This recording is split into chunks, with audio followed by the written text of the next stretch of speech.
Okay, time to move on to the next thing that we can learn, which would be we learned how to make variables move things across the screen, but then they just go off the screen. Then we learn how to control that movement so it stops by wrapping it in an if statement, so something that's conditional. And we're going to continue with conditional statements today, but we're going to add something new, which is how do you get the shape to reverse its movement? So we know how to get it to go in one direction, we know how to get it to move, but now we want to talk about how we can get it to reverse. Okay, so reversing movement.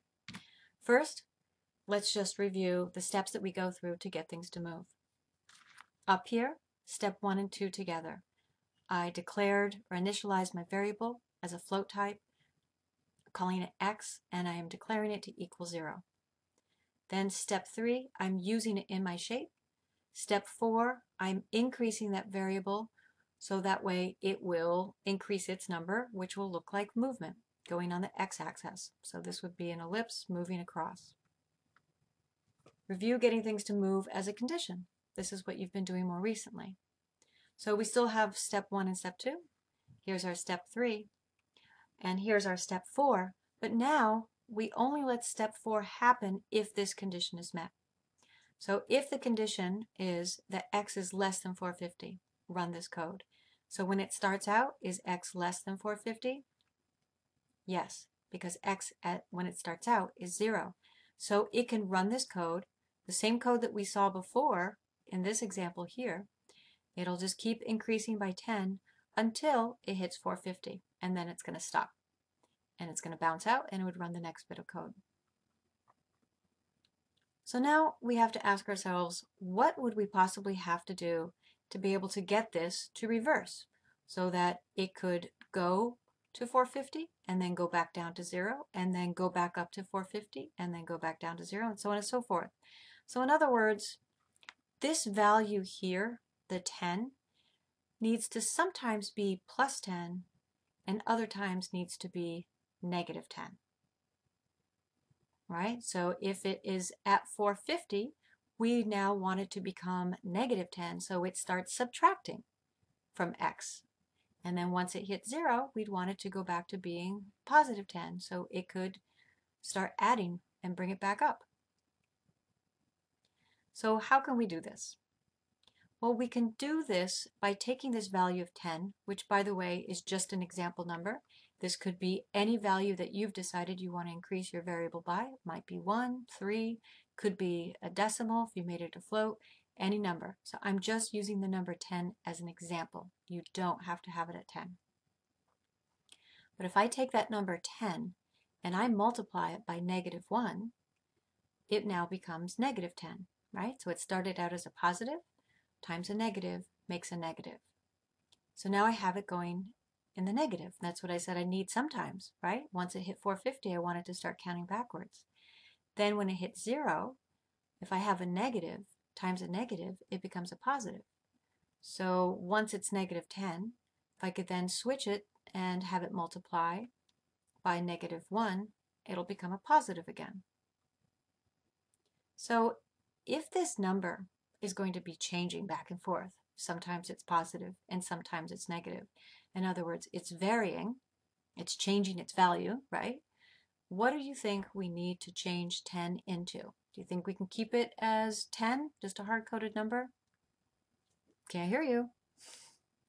Okay, no, it's going to have to become a variable.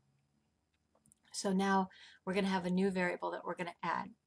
And I'm just calling this one xdir, dir standing for direction. In the book, he uses the word speed, x speed, y speed. You're going to see that a lot. And you're welcome to use that. This number does control the speed, right? We've learned that if we say x equals x plus 1 or x equals x plus 10, those are going to move across the screen at different speeds. But they also do control the direction, specifically of the x variable and the y's. So I'm calling it xdir, but you're welcome to call it whatever. So here, instead of having, going back, x equals x plus 10, it's x equals x plus xdir. And I see that I initialized and declared my variable to equal 10. So right now, this is the exact same, as if I had just put x equals x plus 10. But we're going to be able to now switch the polarity of this because it's a variable, so sometimes this is positive and other times it's negative. All right, so if you take this code, copy and paste it into processing, and what you should see is that we have our ellipse just moving across the screen, just as you would expect if I did x equals x plus 10. But now, bear with me, as we're going to talk about the if statement we're going to write to reverse it. So copy this in, first play it, and now let's look at this if statement. So here are my two variables up at the top. One that's controlling that direction, which we normally would have written out, is here, and it's the same value of whatever value I wanted here. I have my other variable that's in my shape, and so now instead of saying x equals x plus 10, I say x equals x plus x dir. Move it along, it's happy here. Here's my if statement. So what's different from the if statement that we wrote before, in the if statement from before, we wrapped this as in the if statement. This was the condition. This would only be allowed to move if x was less than 450, for example. But now we're changing it, and we're saying the movement's allowed all the time. What we're going to control with the if statement is the polarity of the movement. So if it's positive 10 or x10. Sorry, if it's positive 10 or negative 10. So here we say if x is greater than width, x dir equals x dir times negative 1. So what does that mean? If x is greater than width, well, x starts out at 0. I keep adding 10 to it until it gets to 500, right? Because I'm not allowing it to get greater than width. It can't go to 510 because I'm saying if x is greater than width, take 10, have it equal itself times negative 1, which gives us negative 10. So now this code is being implemented. It goes back through the draw and it loops in. And so now this is now reading as x equals x plus negative 10, though it ends up subtracting. So copy this code and put it into processing and playing. So now, what do you think we need to do to be able to get it to bounce off the other side? We need to have a very similar statement. So instead of x being greater than width, we have to say, or, this is how we make our or, x is less than 0. So in either case, we can use the same bit of code here to get it to switch it back and forth from a negative and a positive. Right? So once it hits this code, this is a negative, and then once it hits over to this code, it runs it again, making this number back into a positive, because two negatives, so negative 10 times negative 1 would make positive 10. So I know it takes a little bit to absorb this, so copy this code, play it a few times, and let me know if you have questions. This number is always going to be negative 1. You don't want to change this. The number that you have dir equals, this could always change. The number of x, this could always change. But this one's going to stay the same. So now what do we need to do to get it to bounce on the y-axis? Everything that we did for the x, we now repeat on the y. So y itself needs to become a variable.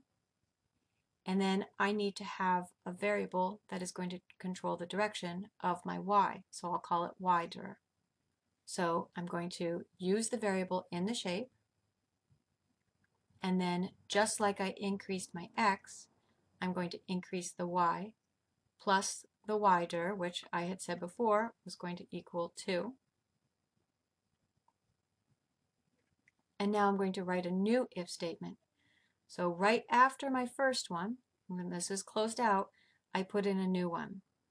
And it says if y is greater than height or y is less than 0, take that y dir, the thing that was controlling our direction, and have it equal itself times a negative 1. By the way, so here I have put the double parentheses. You can, but you don't have to. Either you could have this whole thing in just a single parentheses, one here and one here. Sometimes when I have the or statements, I find it easier to be able to read if I do the inside parentheses as well. But if you do it for one, you have to do it for the other one. All right, so here it is now in its entirety, all the code. And you can copy and paste this in, but what I want you to experiment with is giving different values here to the xdir and to the ydir, because this is going to control how it looks. I want you to repeat what I've done. Try to not look at the code as much as you can, only look at it as a reference. Use a different shape. Do it in the same way I did, where you don't have a background so it leaves a trail. And after you've done that, then add a second shape on that is about 50 pixels to the left or to the right. So for example, I'll just copy this over, and I could say x plus 100. And now I would have two of these. There you go. So something like that, but don't follow exactly what I did. Come up with some different shapes. Then after you've done that one, I want you to do another practice where you have a shape going in a different direction.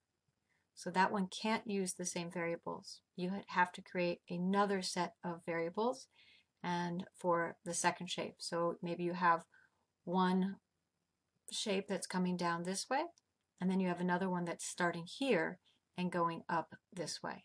So that one would need to have its own set of variables.